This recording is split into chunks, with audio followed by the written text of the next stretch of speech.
የት እንዳላላቅ እንዴ እንደዚህ ተደዋውላችሁ እያወራችሁ ረጅም ሰዓት እናወራለን። አብርሃም ያለበት ሁኔታ ቼክ አደረጋለሁ። ቆይ አይደለም አንተ ከሚስቱ ነጥለ ከልጁ ነጥለ የት ነው የምትወስደው? አሁን ካንተ ምንም አንፈልግም ዳኒ፣ ሌላ ታሪክ ውስጥ መግባት የለብንም።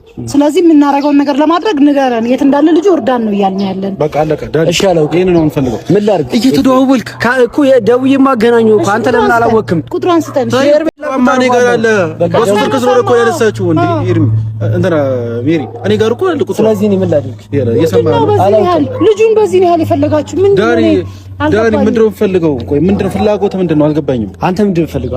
አብርሃም ነው ፈልገው። እሺ እኔ አብርሃም ያለበትን አላውቅም። ታውቃለህ? እንዴት አታውቅም? የማላውቀውን ነገር ታውቃለህ እያልከኝ እኮ ነው ያለው። አንዴ ወጣ ብለህ የት ነው ያለሽው ካልካት ትነግርሃለች። ለአንተ አትነግረኝም።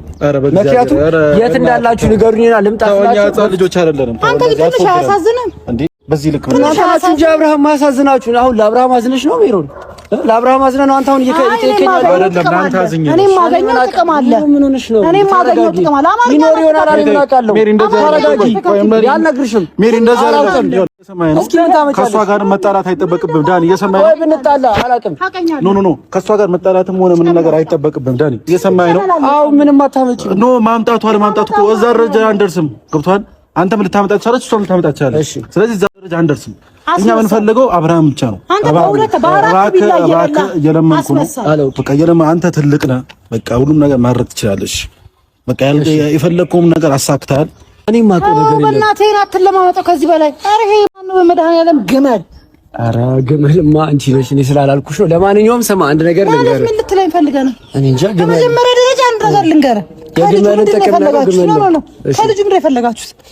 እኔ ከልጁ ምን ፈለኩ? ቲክቶክ ላይ ምናምን እንደምናየው እነዚያ አሻንጉሊቶቹ ወርቅ ምናምን ይተፋል አብርሃም እንደዚህ ማለት በቃ የሆነ ሰብስባችሁ የሆነ ነገር ልታረሙ እናንተ ናችሁ እኮ አብርሃምን ያፈዘዛችሁት እኮ። አብርሃም የበፊቱ አብርሃም አይደለም። ስለ ኤፍሬም ትናንትና ብዙ ነገሮችን ለማድረግ ስንሞክር አብርሃም ጤነኛ ነው፣ አብርሃም ደህና ነው ያልከው አንተ እኮ። አሁንም ደህና ነው አብርሃም። ምን ይሁን እሺ፣ ደህና ነው አብርሃም። አብርሃም ጤነኛ እንደሆነ አውቃለሁ፣ ግን ደግሞ አሁን እያደረገ ያለው ነገር ያለ ፍላጎቱ ነው፣ ተገዶ ነው።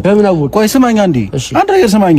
ሴት ልጅ ነች፣ ወንድ ልጅን ታሳምናለች። ኮንፊደንስ ያላት ሴት ብትሆን ንገረህ ልጁን እየደበቀች ስልኩን እያዘጋች በእሷ ስልክ ለምትፈልገው ሰው ማገናኘት አይደለም። ኮንፊደንስ ካላት ኤኒ ታይም በማንኛውም እንደ ድሮዋ በነፃነት የትም ቦታ ልጁ እንደፈለገ ሄደ እንደፈለገ ወጥቶ እንደ ጤነኛ አይደለም አብርሃም እንደፈለገ ወጥቶ እንደፈለገ እንዲገባ ለማታ ታይም እሷ ነው በራሷ ተማመን ከሆነ ስልኩን ይክፈቱ። አብርሃም ስልኩን እንዲከፍት ትንገሩ። ከዛኛ አብርሃምን እናገኘው በስልክ ብቻ። ከዛ ይዛኔ ምን ማድረግ እንዳለብን እናውቃለን። ገብቷል አይደል? ነው አሁን ማይሆን ነገር ነው እያደረጋችሁ አይደል? ልጁ ታግቷል። ያለ ፍላጎቱ ነገር ነው። ታግቷል አይደለም? ታግቷል ነው። የታገተ ሰው በስልክ ያወራሃል። እሺ ያንደ ያለ ፍላጎቱ ነገር እያደረገ ነው። ሐሳቡን አስቀየረችው። ናልኝ ብሎት እሱ ናልኝ ብሎት መልስ አብርሃም ለምዶ እንደዚህ የምትለው ምንድን ነው ያለው? ሌላ ቀን መተህ ውሰደኝ፣ አሁን በጣም ደህና ነኝ አላለ? አሁን ይሄ ጠፍቶ አንተ እኛ ልጆች እኮ አለን እንዳን ለምን ነው የምትሸውደን? ለምን ነው ለመሸወድ እየታገልክ እኮ ነው። እኛ እንድትሸውደን አንፈልግም። እውነቱን እኮ ሰምተህ ለመጀመሪያ ያስገባኸኝ ነው። እግዚአብሔርን ረፍ ሜሪ እንደዚህ ምን ታረጊኝ? ረፍ እንደዚህ አትበለኝ፣ እንደዚህ አትበለኝ። ሜሪ እንደዚህ ቆይ ዳኒ ምንም ቢሆን ማለት ነው አብራችሁ ክፉን ደጉን ማሳልፋችኋል። ስለዚህ እናንተ ይዛችሁ የሰው ሰው እኮ ልጁ እንዳይሆን አድርጋችሁ አፍዛችሁ አደንዛችሁ ያስቀመጣችሁት እናንተ እንደማይተዋወቅ ሰው ማንሆን አሪፍ ነው። ሐሳብ ያቱኝ ትናንትና ለሩታ ነው ማግዛው። አብርሃም የፈለገ የራሱ ጉዳያችሁ ሰው ነው። ለሐቅ ነው። ለሩታ ለአብርሃም አይደለም፣ ለሐቅ ነው የምቆመው። አብርሃም እንዲጎዳ አልፈልግም። ሩታም ሄርሜላ ማንም ሰው ለምን ሩታ እና እሱ እንደፈለገ ሲያደርጉት ለምንድን ነው ሆይ ያላችሁ? ለምንድን ነው እንደዚህ ያተናገርሽው? የምገባበትን ቦታ ጠንቅቄ ማክሰው። እሺ ይሄ ምናምናችሁን ስትዶሉቱ ይሄ ምናምን መተት ምናምን ስትሉ ምናምናችሁን ስትዶሉቱ በእንደዚህ አይነት ርካሽ ወሬ እኔ እናንተ ጋር ልገባ? ማንም እንደዚህ አይነት ወሬ አላወራም። ምን ሊሰብሱን ተውቃ አንድ አብርሃም ደህና ነው ወይ? አንድ ጥያቄ ልጠይቅ። አሁን የምነግርህ ነገር ማለት ነው ከአብርሃምም ጎን ነኝ። ነገ ከሩታ ጋር ታየኛለህ። ዛሬም ከአብርሃም ጋር ከማንም ጋር ሰላም ሆኜ ማሳለፍ የምፈልግ ሰው ነኝ። አይመለከተኝም። ለእንደዚህ ለአንዱ ሳይድ አልይዝም እያልኩ ያለሁት ግን ሄርሜላ አሁንም ያለበትን ቦታ ንገረለኛ እንሂድ። አብርሃም ጤነኛ መሆኑን ሰላም መሆኑን ያለበትን ሁኔታ አሪፍ መሆኑን እሱ እዛ ጋር ተመችቶኛል ካለ እኮ እኛ መሄድ አይጠበቅብንም። አብርሃም ደህና እንደሆነ ነው እንጂ አብርሃም ስላለበት ቦታ ካላወቅ የሉ ሰዳው አብርሃም ደህና አይደለም። አንተ መጠየቅ ትችላለህ። ሄርሜላ ልመጣ ነው ብትላት ላንተም በብዛት የሚታየው በልጅነታቸው ወላጅ በሆኑ ወጣቶችና የተረጋጋ ህይወት በሌላቸው ትልልቅ ሰዎች ላይ ነበር። ቀጣዩ 10 ዓመት ግን ብዙ ነገርን የለወጠ ነው። እነዚህ ትውልዶች የነበረባቸው የአእምሮ ጤና ችግርና ታዳጊዎች የነበራቸው መረበሽ አስደናቂ ለውጥን ያመጣ ነበር። ይህንን ሁኔታ በይበልጥ ለመረዳት የአሜሪካ ሀገር አቀፍ ጥናት ክፍል በአደንዛዥ እጽ ተጠቃሚነትና ጤና ላይ ያደረገውን ጥናት ማየት በቂ ነው። ጥናቱ እንደሚያሳየው ከ2012 በኋላ ሴቶች ልጆች ላይ የነበረው የጭንቀት መጠን በ145 በመቶ ጭማሪ አሳይቷል። ወንዶች ላይ ደግሞ የጭንቀት መጠኑ በ161 በመቶ ጨምሯል። በኮሌጅ ተማሪዎች ላይ በተደረገው ጥናትም ተማሪዎቹ ላይ 134 በመቶ የጭንቀት መጨመር፣ 106 በመቶ የድባቴ መጨመር፣ 72 በመቶ ADHD መጨመርና 57 በመቶ የባይፖላር ህመም መጨመር ከ2012 ጀምሮ የታየ ነው። ይሄ በአእምሮ ጤና ላይ የታየው ለውጥ ከ1980 እስከ 1990 የተወለዱ የተወሰኑ ሰዎች ላይ ቢታይም አብዛኛው ችግር የታየባቸው ግን ከ1990 እስከ 2010 የተወለዱ ልጆች ላይ ነው። በቁጥሩ አትደነቁ፣ ምክንያቱም ይህ ገና ጅማሬው ነው። ከ2010 ጀምሮ ራሳቸውን ጎድተው የድንገተኛ ክፍል የሚመጡ ሴቶች ቁጥር በ188 በመቶ ጨምሯል። ራስን የማጥፋት መጠን ደግሞ በ167 በመቶ ጨምሯል። ወንዶች ላይም እነዚህ ቁጥሮች እጅግ በጣም ጨምረዋል። ምክንያቱም ራሳቸውን ጎድተው ድንገተኛ ክፍል የገቡ ወንዶች ቁጥር በ48 በመቶ ሲጨምር ራሳቸውን የማጥፋት መጠናቸው ደግሞ በ91 በመቶ ጨምሯል። በዚህ ትውልድ የአእምሮ ጤና ላይ እንደዚህ ትልቅ ለውጥን ያመጣው ነገር ምንድን ነው? መልሱ የሚሆነው የስማርት ስልኮች ተጠቃሚነት መስፋፋትና በጉርምስና ጊዜ ያለው ለውጥ በማህበረሰቡ ውስጥ መለየቱ ነው። ስማርት ስልኮች መጀመሪያ ላይ የመጡት በ2007 ሲሆን በስፋት ጥቅም ላይ የዋሉት በ2010 ውስጥ ነው። ይሄም ወጣት ሰዎች የሚግባቡበትን መንገድ፣ የሚያወሩበትን መንገድና በዙሪያቸው ካለው ዓለም ጋር የሚግባቡበትን መንገድ ቀይሮታል። ጥናቶች እንደሚያሳዩት በ1990ዎቹ እና በ2000ዎቹ ኢንተርኔትን የተጠቀሙ ከ10ዎቹ እስከ 20ዎቹ ያሉ ወጣቶች ከነሱ ቀድሞ ከነበረው ትውልድ በተሻለ ደስተኛ ነበሩ። ይሄ ግን የስማርት ስልኮች ጥቅም ላይ መዋሉ ሲበዛ በተገላቢጦሽ ተጉዟል። እንደ አውሮፓውያን አቆጣጠር በ2016 79 በመቶ የሚሆኑት በ10ዎቹ ዕድሜ ላይ ያሉ ልጆች ስማርት ስልክ ነበራቸው። ከነዚያም ውስጥ 28 በመቶ የሚሆኑት ከ8 እስከ 12 ዓመት ያሉ ሕፃናት ናቸው። በሚያስደነግጥ ሁኔታ እንደ አውሮፓውያን አቆጣጠር በ2022 የፒው ሪፖርት እንደሚያሳየው 46 በመቶ የሚሆኑት በ10ዎቹ ዕድሜ ላይ ያሉት ልጆች ብዙ ጊዜያቸውን ኢንተርኔት ላይ እንደሚያሳልፉ ተናግረዋል። ይሄም የልጅነት እና የጉርምስና ዕድሜ ላይ የነበረውን ማህበራዊ መስተጋብር አዛባው። ብዙዎች ይህንን ጥሩ የልጅነት አስተዳደግ በ1990ዎቹ መጨረሻ ላይና በ2010 መካከል በተወለዱ ልጆች የአእምሮ ጤና ላይ ትልቅ ለውጥ እንዳለው ያስቀምጣሉ። እነዚህ ልጆች ማህበራዊ ሕይወታቸው በብዛት ማህበራዊ ሚዲያ ላይ፣ ቪዲዮ ጌሞች ላይ እና የኢንተርኔት እንቅስቃሴዎች ላይ ሆኖ ነበር። አሜሪካ ውስጥ የ10ዎቹ ዕድሜያቸውን በዚህ መልኩ ያሳለፉት የመጀመሪያ ትውልዶች ከነሱ ቀድሞ ከነበሩት ትውልዶች የበለጠ በጣም ጭንቀት ያለባቸው፣ ድባቴ የሚያጠቃቸው እና ራሳቸውን የማጥፋት ስሜት የተጠናወታቸው ናቸው። ይሄ ልምድ አሜሪካ ውስጥ ያለ ብቻ አይደለም። ካናዳ፣ እንግሊዝ እንዲሁም በኖርዲክ ስቴቶች ውስጥ ተመሳሳይ ግኝቶች ተገኝተዋል። ይሄም ዓለም አቀፍ ችግር መሆኑን ማሳያ ነው። በእነዚህ ትውልዶች የአእምሮ ጤና ላይ ሌሎች እንደ አየር ንብረት ለውጥ ያሉ ችግሮች ጭንቀትን እንደሚያመጡ ቢታመንም ዋናና መሠረታዊ ችግሮችንና የአእምሮ ህመሞችን አመጡ የሚባሉት ግን የስማርት ስልኮች ተጠቃሚነት መጨመር ነው።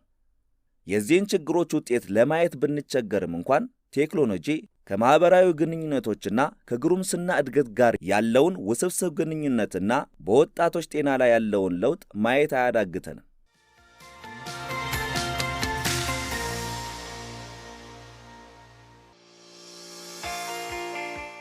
ክፍል 2 ስልክን መሰረት ያደረጉ ሳይሆኑ ጨዋታን መሰረት ያደረጉ አስተዳደጎች ጤናማ እድገትን ያመጣሉ።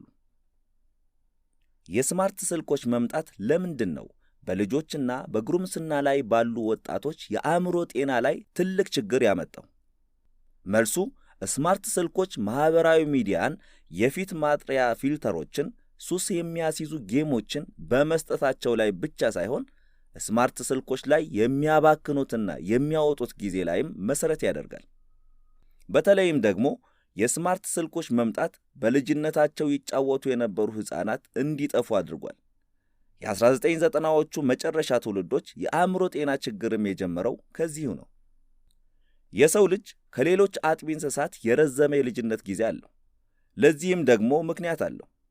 የሰው ልጅ እድገት ቀስ ማለት በብዛት የምንጠቀማቸው መስመሮች እንዲጠነክሩ፣ በብዛት የማንጠቀማቸው መስመሮች ደግሞ እንዲጠፉ የሚያደርግ ተፈጥሯዊ ባህሪ ስላለን ነው።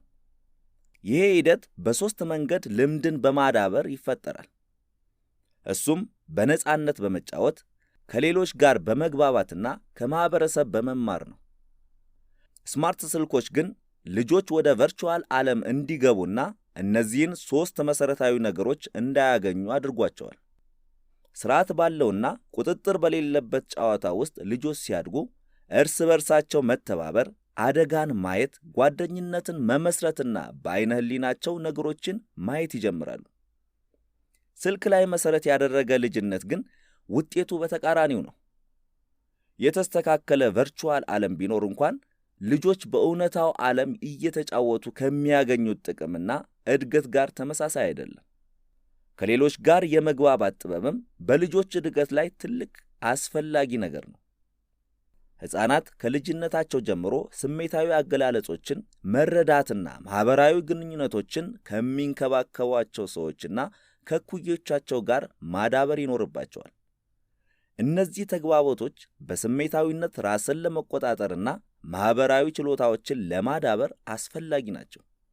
እንደ አውሮፓውያን አቆጣጠር በ2014 በተደረገው ጥናት 10 ዓመት ካልሞላቸው ሴት ሕፃናት ውስጥ 1/3 የሚሆኑት በሳምንት 20 ሰዓታትን ማህበራዊ ሚዲያ ላይ እንደሚያውሉና ከሰዎች ጋር የመግባባት ዕድላቸውን እንደሚያጡ ተናግሯል።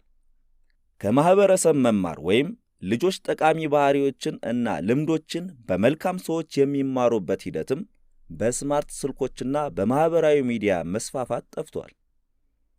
በእርግጥ ማህበራዊ ሚዲያዎች ሕፃናትና በአስራዎቹ ዕድሜ ላይ ያሉ ልጆች ከማህበረሰቡ የሚማሩትን ነገር እንዲያጡ አያደርጋቸውም፣ ይቀይርባቸዋል እንጂ። ልጆች ባህሪዎችን የሚለኩት በላይክና በኮሜንት ብዛት ይሆናል። አርአያ አድርገው የሚወስዷቸው ሰዎችም ትክክል ያልሆነ ምግባርን የሚያሳዩና ልጆች ትክክል ያልሆነ ግብን እንዲያስቀምጡ የሚያደርጓቸው ይሆናሉ።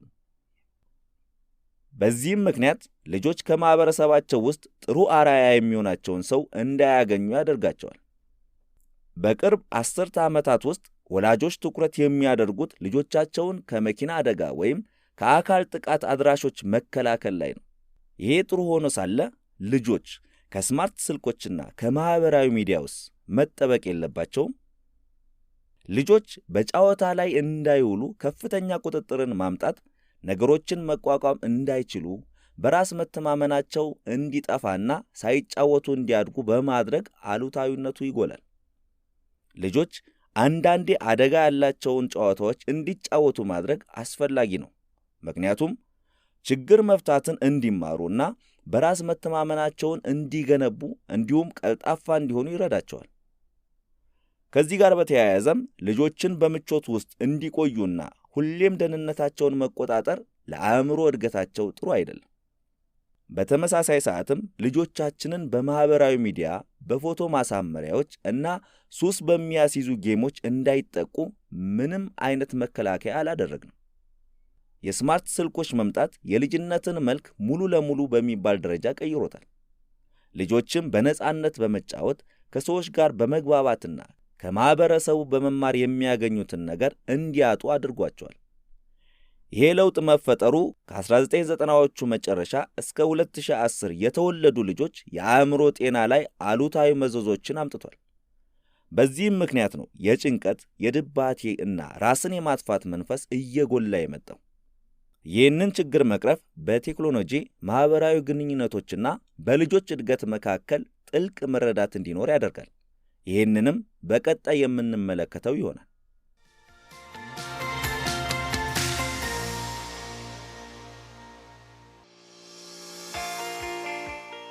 ክፍል 3 የስማርት ስልኮች አጠቃቀም ከእንቅልፍ ማጣት እስከ ትኩረት መከፋፈል ድረስ የተለያዩ ችግሮችን በልጆች ጤና ላይ ያመጣል። ከ2000ዎቹ መጨረሻና ከ2010ዎቹ መጀመሪያ ላይ ስልኮች ወደ ስማርት ስልኮች መቀየራቸው የልጅነት አስተዳደግን መቀየራቸው ምንም ጥርጥር የለውም። በዚህኛው ምዕራፍ ላይ ስማርት ስልኮች የወጣት ሰዎች የአእምሮ ጤና ላይ ተጽዕኖ የሚያሳድሩባቸውን 4 መንገዶችን እንመለከታለን። የመጀመሪያው ምንድን ነው? የማህበራዊ እጦት ነው። ሁላችንም እንደምናውቀው ከሰዎች ጋር መግባባት ለልጆች ጤናማ ማህበራዊ እድገት አስፈላጊ ነው። እንደ አውሮፓውያን አቆጣጠር ከ2009 ጀምሮ ግን ልጆች ከጓደኞቻቸው በአካል የመገናኘት መጠናቸው እጅጉን ቀንሶ ነበር። ልጆች እርስ በርሳቸው ጊዜ በሚያሳልፉበት ሰዓት ራሱ እጃቸው ላይ ስልካቸው ስላለ የመግባባት መጠናቸውን ይቀንሰዋል። ይህ ልምድ